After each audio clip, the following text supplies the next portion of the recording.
மத்திய சென்னை மின் திட்டத்தில் நடைபெறக்கூடிய தன்னெழுச்சி ஆர்ப்பாட்டத்தினுடைய தலைவர் தோழர் சீனிவாசன் அவர்களே, எனக்கு முன்பு பேசிய மாநில துணைத் தலைவர் தோழர் தயாளன் அவர்களே, தன்னுடைய உரிமை பறிக்கப்படும் பொழுது அந்த உரிமை நிலைநாட்டப்பட வேண்டும் என்ற ஒற்றை கோரிக்கையோடு இன்றைக்கு நிரந்தர பணியாளர்கள், ஒப்பந்த பணியாளர்கள், பகுதி நேர பணியாளர்கள் அனைவரும் இந்த ஆர்ப்பாட்டத்தில் திரளாக வந்து கலந்து கொண்டமைக்கு மின் ஊழியர் மத்திய அமைப்பு மத்திய சென்னை கிளை சார்பாக உங்கள் அனைவருக்கும் புரட்சிகரமான வாழ்த்துக்களையும் நன்றியையும் தெரிவித்துக் கொள்கிறோம். தோழர்களே, நேற்றைய முன்தினம் 24ஆம் தேதி மின்துறை அமைச்சர் சந்திக்கிறாரு செய்தியாளரை. சந்திக்கும் போது என்ன சொல்றாரு? மாதாந்திர மின் கட்டண கணக்கீடை நாங்கள் அமுல்படுத்துவோம்னு சொல்றாரு. மாதாந்திர மின் கணக்கீடை அமுல்படுத்துவதற்கு ஸ்மார்ட் மீட்டர் திட்டத்தை அமுல்படுத்துவோம்னு சொல்றாங்க. அந்த ஸ்மார்ட் மீட்டர் திட்டத்தை அமுல்படுத்தினால் அதில் வரக்கூடிய பாதிப்புகள், லாபம் என்ன என்கிற விஷயத்தை தமிழக அரசும் மின்துறை அமைச்சரும் விளக்க வேண்டும். நம்மை பொறுத்தவரை மத்திய அரசினுடைய இந்த படு பாதகமான இந்த திட்டம் என்பது அப்படியே தமிழக அரசு அமல்படுத்த போறாங்களா, இல்லை கேரளாவை போன்று கேபெக்ஸ் மெத்தட் முறையில் அந்த கேரளா அரசு ஏற்று நடத்துவதை போல தமிழக அரசாங்கம் ஏற்று நடத்த போறாங்களா என்ற மிகப்பெரிய கேள்வி என்பது எழுகிறது. நம்ம எல்லாம் என்ன நினைப்போம்? ஸ்மார்ட் மீட்டர் தானே, ஆட்டோமேட்டிக்காக கரண்ட் ரீடிங் எடுத்துக்கும், ஆட்டோமேட்டிக்காக நம்ம பில்லை ஆன்லைனில் கட்டிடலாம்னு நம்ம நினைப்போம். ஆனால் அதுதான் கிடையாது.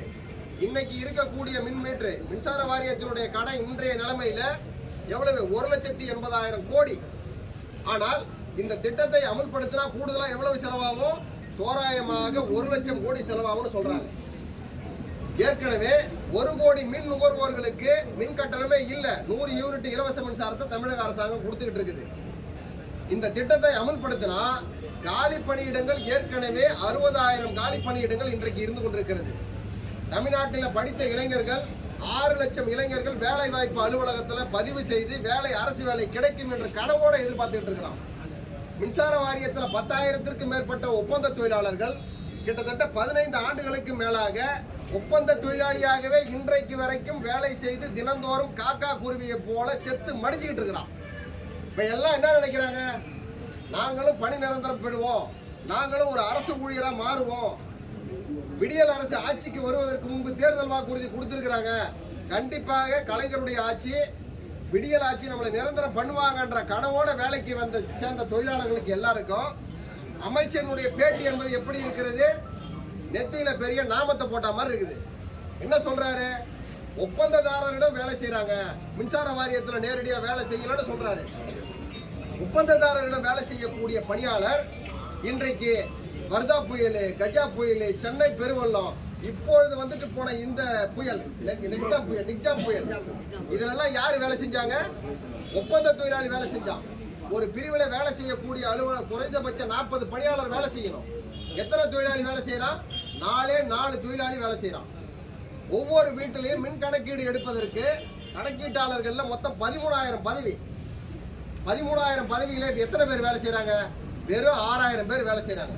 கணக்கீட்டு பணி செய்வதற்கு உண்டான கணக்கீட்டாளர்கள் 4,500 பதவி காலியா இருக்குது. பிரிவு அலுவலகத்தை சுத்தம் செய்யக்கூடிய பகுதி நேர பணியாளர்கள் 2,700 சில்லற பிரிவு அலுவலகங்கள் இருக்குது. எத்தனை பிரிவு அலுவலகங்களில் பெருக்குவதற்கும் சுத்தம் செய்வதற்கும் தூய்மை பணியாளர்கள் இருக்கிறாங்கன்ற விஷயத்தை இந்த நிர்வாகம் சொல்ல முடியுமா? எல்லாம் அவுட் சோர்சிங், எல்லாம் கான்ட்ராக்ட், எல்லாம் கேஷுவல்னு சொன்னா சமூக நீதி எப்படி நீங்க நிலைநாட்ட போறீங்க? நீங்க தமிழ்நாட்டில் திராவிட அரசு சமூக நீதி காத்த அரசு. அரசு துறையில நீங்க வேலை வாய்ப்பை கொடுத்தாதான் சமூக நீதியை நீங்க காப்பாற்ற முடியும்.